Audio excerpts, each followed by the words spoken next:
السلام علیکم ورحمۃ اللہ وبرکاتہ۔ اللہ تعالیٰ ارشاد فرماتا ہے وَذَرُوا ظَاہِرَ الْإِثْمِ وَبَاطِنَهُ مَعَهُ۔ وَذَرُوا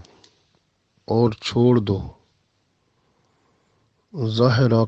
ظاہرہ یعنی ظاہری، اسم گناہ اور ظاہری گناہ چھوڑ دو، وباطنہ اور چھپے ہوئے گناہ، معہو اس کے ساتھ، یعنی اس کے ساتھ چھپے ہوئے گناہ بھی چھوڑ دو۔ یعنی کہ جو گناہ بندہ کرتا ہے، چاہے وہ نظر آنے والے دوسروں کے سامنے ظاہری جو ظاہر نظر آتے ہیں، اللہ تعالیٰ فرماتا ہے وہ بھی چھوڑ دو، اور جو بندہ چھپ چھپ کے گناہ کرتا ہے اللہ فرماتا ہے وہ بھی چھوڑ دو، کیونکہ اللہ تعالیٰ ظاہر باطن سب کچھ جانتا ہے۔ اس لیے اللہ نے فرمایا وَذَرُوا ظَاہِرَ الْإِثْمِ وَبَاطِنَهُ مَعَهُ، ظاہری اور اس کے ساتھ پوشیدہ گناہوں کو چھوڑ دو۔ گناہ چاہے چھوٹا ہو یا بڑا ہو، سب کو چھوڑ دے، کیونکہ چھوٹا گناہ ہوتے ہوتے بڑا ہو جاتا ہے۔ جب ایک پتھر اس کو آپ رکھو، دوسرا پتھر اس کے ساتھ رکھو، تیسرا رکھو، اس طرح رکھتے رکھتے وہ تو پہاڑ بن جاتا ہے۔ اس طرح گناہ جو ہوتے ہیں چھوٹے چھوٹے اکٹھے ہوتے ہوتے وہ بڑا گناہ بن جاتے ہیں، اور شیطان جو ہے وہ یہی کام کراتا ہے، اور نفس بندے کا جو ہے وہ اس کے ساتھ تعلق پیدا کرتا ہے تو گناہ بندے سے ہوتا جاتا ہے۔ جس طرح اب کوئی عورت ہے، وہ کسی غیر مرد کو دیکھتی ہے، یہ بھی گناہ ہے، یہ صغیرہ گناہ ہے۔ لیکن اسی طرح اگر مرد ہے وہ کسی غیر عورت کو دیکھتا ہے تو یہ بھی صغیرہ گناہ ہے،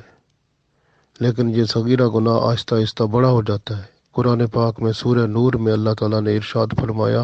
عورتوں اور مردوں دونوں کو کہ آپ اپنی نگاہیں نیچی رکھو، لیکن کون رکھتا ہے؟ آپ دیکھیں، یہ اللہ کی اس آیت کا انکار ہو جاتا ہے۔ جب بندہ جا رہا ہو اور راستے میں یا کسی جگہ یا گھر کے اندر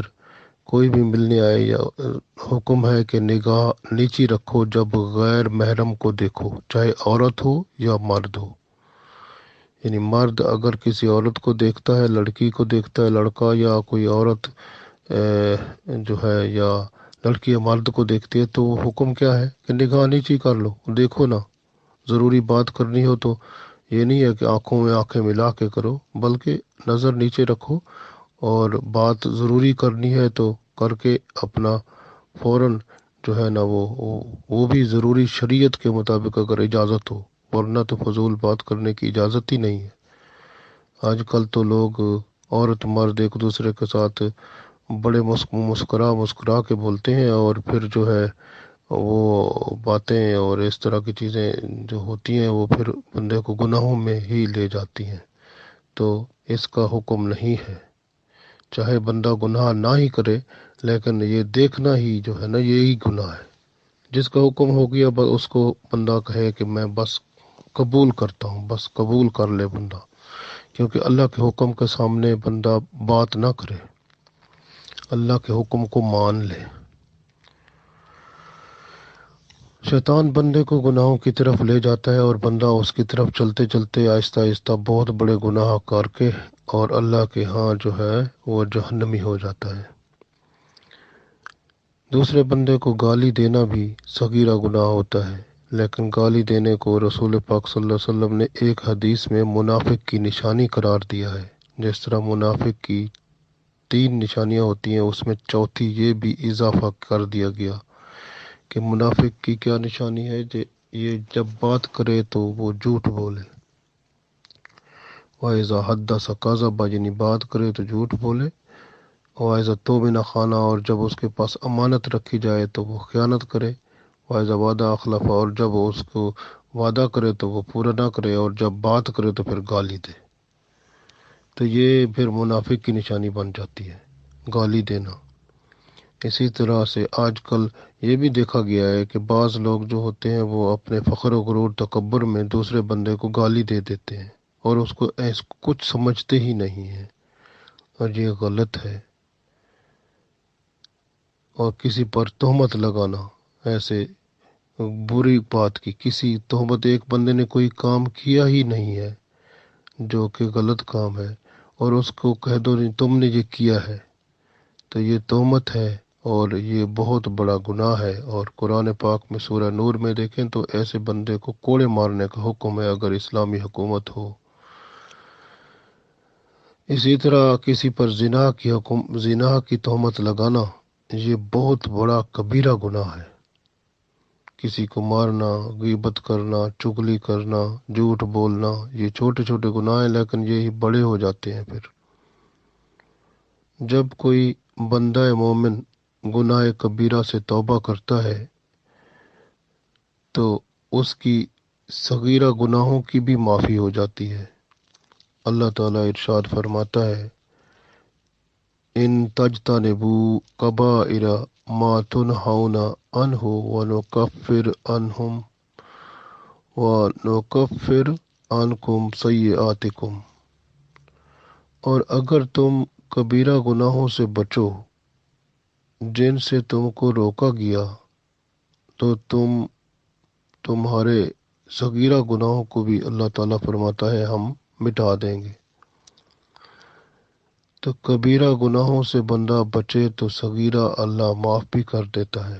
جس طرح ایک نماز سے دوسری نماز کے پڑھنے پر صغیرہ گناہ معاف ہوتے ہیں، اسی طرح ایک جمعہ نماز سے دوسری جمعہ نماز تک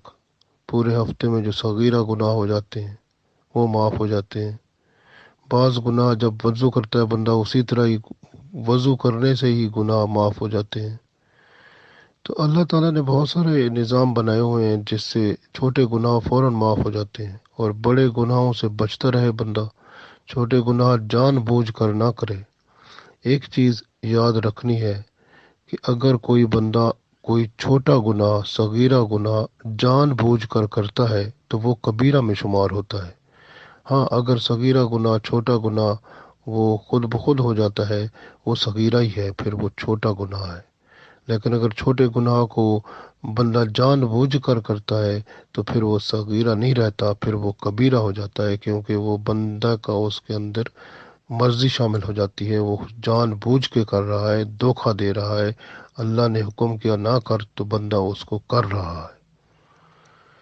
تمام چھوٹے بڑے گناہوں کو چھوڑ دینا ہی تقویٰ ہوتا ہے، اور اس پر استقامت کر لے تو اللہ کی قربت نصیب ہوتی ہے۔ اور اسی طرح سے آپ دیکھیں کہ اگر بندہ زمین پر چلتا ہے اور جو کچھ دیکھتا ہے اس سے جو برا ہے، جو کچھ اس سے دامن بچا کے چلتا ہے اور چھوٹے گناہ کو وہ حقیر جانتا ہے تو پھر اللہ کی رحمت کا مستحق ہوتا ہے۔ اگر وہ چھوٹے گناہ کو حقیر نہیں جانتا تو گویا وہ چھوٹے گناہ ایک قسم کے، جیسے میں نے عرض کیا، وہ پتھر ہیں۔ پتھر جب وہ بہت زیادہ ہو جائیں گے تو پہاڑ بن جائے گا، اور پہاڑ بن جائے گا تو پھر مصیبت میں مبتلا ہو جائے گا بندہ۔ حضرت انس بن مالک رضی اللہ تعالیٰ عنہ فرماتے ہیں کہ رسول اللہ صلی اللہ علیہ وسلم اور آپ صلی اللہ علیہ وسلم کے صحابہ کرام ایک وادی میں اترے جہاں نہ تو لکڑیاں تھیں اور نہ ہی کوئی دوسری چیز نظر آتی تھی۔ آپ صلی اللہ علیہ وسلم نے صحابہ کرام کو حکم دیا کہ وہ لکڑیاں چنیں۔ انہوں نے عرض کیا یا رسول اللہ صلی اللہ علیہ وسلم ہمیں کوئی لکڑی نظر ہی نہیں آتی۔ آپ صلی اللہ علیہ وسلم نے فرمایا کسی چیز کو حقیر نہ سمجھو جسے تم اٹھاؤ، یعنی وہ تھوڑی تھوڑی چیزیں جو ہوتی ہیں وہ صحابہ کرام پھر جمع کرنے لگے، حتیٰ کہ ایک گٹھڑی ایک بن گئی، گٹھڑی کا جیسے گٹھا ہوتا ہے نا وہ بن گیا۔ تو رسول اللہ صلی اللہ علیہ وسلم نے صحابہ کرام سے فرمایا کہ تم نہیں دیکھتے کہ یہ جو برائیاں ہوتی ہیں جن کو حقیر سمجھا جاتا ہے وہ اسی طرح سے برائیاں جن کو بندہ حقیر سمجھتا ہے، چھوٹی چھوٹی برائیاں سمجھتا ہے لیکن وہ کرتا جاتا ہے، ان کو خیال میں نہیں لاتا، اگنور کرتا جاتا ہے، یعنی ان کو ذہن سے چھوڑتا جاتا ہے، وہ کہتا ہے کوئی فرق نہیں ہے، چھوٹی سی ایسے معمولی سی بات ہے، اس کی کیا بات ہے۔ تو وہ چھوٹی چھوٹی جو ہے فرمایا کہ وہ برائیاں جن کو حقیر سمجھا جاتا ہے وہ اس طرح ہو جاتی ہیں جس طرح یہ گٹھڑا بن گیا ہے۔